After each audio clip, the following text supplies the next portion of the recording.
بندے سے گناہ سرزد ہو جاتا ہے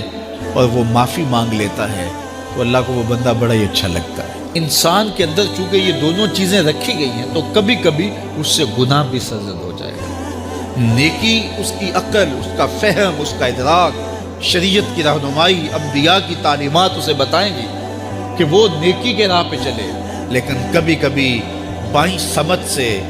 جو خواہشات اور آرزو ہے وہ بھی اس کو گھیر لیں گے اور اچانک اس سے کبھی کوئی گناہ بھی ہو جائے گا۔ اور اگر اچانک اس سے کبھی گناہ ہو گیا، کبھی آنکھ بھٹک گئی، کبھی خیال بہک گئے، کبھی سوچ میں آوارگی آ گئی، کبھی زبان نے میلا لفظ بول دیا، تو پھر کیا ہے؟ پھر فوری معافی مانگ لیں۔ مومن جب گناہ کرتا ہے تو ایسی کیفیت ہوتی ہے جیسے ابھی احد پہاڑ تلے آ گیا ہے، اگر اس نے توبہ نہ کی تو کچل دیا جائے گا۔ اللہ اکبر! تو پھر فوری معافی مانگتا ہے تو یہ اللہ کو بڑا ہی اچھا لگتا ہے۔ اللہ کہتا ہے فرشتوں سے کہ دیکھو میرا بندہ آخر میری دہلیز پہ آیا ہے، تم گواہ ہو جو میں نے اس کے سارے گناہ معاف کر دیے۔ تو گناہ کے بعد جو شرمندگی ہے، دیکھیے ایک اور جملہ کہتا ہوں، نیکی کرنے کے بعد جو تکبر پیدا ہوتا ہے، میں بڑی نیکی کر لی ہے، اور باقیوں کو بندہ حقیر سمجھنے لگتا ہے، اور اس سے کوئی غلطی سرزد ہو جائے اس کے بعد شرمندگی ہوتی ہے اور اپنے آپ کو چھوٹا سمجھنے لگتا ہے اور اللہ سے معافی مانگتا ہے، تو اس نیکی کرنے کے بعد وہ جو آپ کے اندر تکبر اور رعونت اور عجب پیدا ہوا، اس سے کہیں بہتر ہے کہ آپ سے اگر کوئی خطا سرزد ہوئی تھی تو اس سے آپ کے اندر عجز اور توبہ کا جذبہ پیدا ہوا۔ اور اللہ کو یہ بڑا پسند ہے کہ کوئی بندہ، چونکہ ممکن ہی نہیں ہے کہ جب انسان ہے اس کے اندر یہ خواہشات رکھی ہیں تو کبھی اس سے، یہ انبیاء کی ذوات ہیں جو پاک ہیں، باقی کبھی کچھ خطا سرزد ہو جائے گی، اس سے معذرت کرتے ہیں۔ تو آپ نے نام سنا ہوگا ایاس کا، محمود غزنوی کا بڑا محبوب وزیر تھا اور بہت زیادہ بادشاہ اس سے محبت کرتا تھا، تو آیان سلطنت جلتے تھے، تو بادشاہ گاہے گاہے کوئی ایسا منظر ان کو دکھلاتا کہ اس سے میں خاص پیار کیوں کرتا ہوں۔ ایک دن بادشاہ کے ہاتھ میں موتیوں کی بڑی ڈبیا تھی اور محل کے اندر یہ ایک حوض تھا، تالاب تھا، تو اس کے اندر اس نے وہ سارے موتی پھینک دیے۔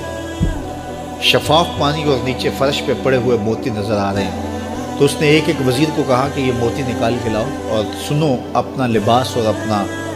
بدن نہیں بھیگنے دینا۔ تو سب نے کہا یہ کیسے ہوگا کہ موتی بھی تہہ سے نکال کے لائیں اور بدن بھی اور کپڑے بھی نہ بھیگیں؟ تو دوسرے کو کہا، اس نے کہا حضرت یہ کیسے ہوگا، یہ شرط ہٹائیں تو پھر میں نکال کے لاؤں۔ جب بات آئی ایاز کی تو ایاز نے فوراً چھلانگ لگائی، موتی پکڑے، ڈھونڈے، ہتھیلی میں لیے اور کانپتے ہوئے بدن کے ساتھ بادشاہ کے سامنے پیش ہوا۔ حضور یہ لے لیجئے۔ بادشاہ غصے میں تھا کہ میں نے کہا تھا لباس اور کپڑے بھیگنے نہیں چاہیے، تیرے بدن سے پانی نچڑ رہا ہے، تیرے لباس سے پانی نچڑ رہا ہے، یہ کیا؟ تو ایاز نے ہاتھ باندھ کے کہا بادشاہ سلامت، آپ کے دو حکم تھے، ایک حکم یہ تھا کہ موتی نکال کے لانے، دوسرا حکم یہ تھا کہ کپڑے اور بدن بھیگنا نہیں چاہیے۔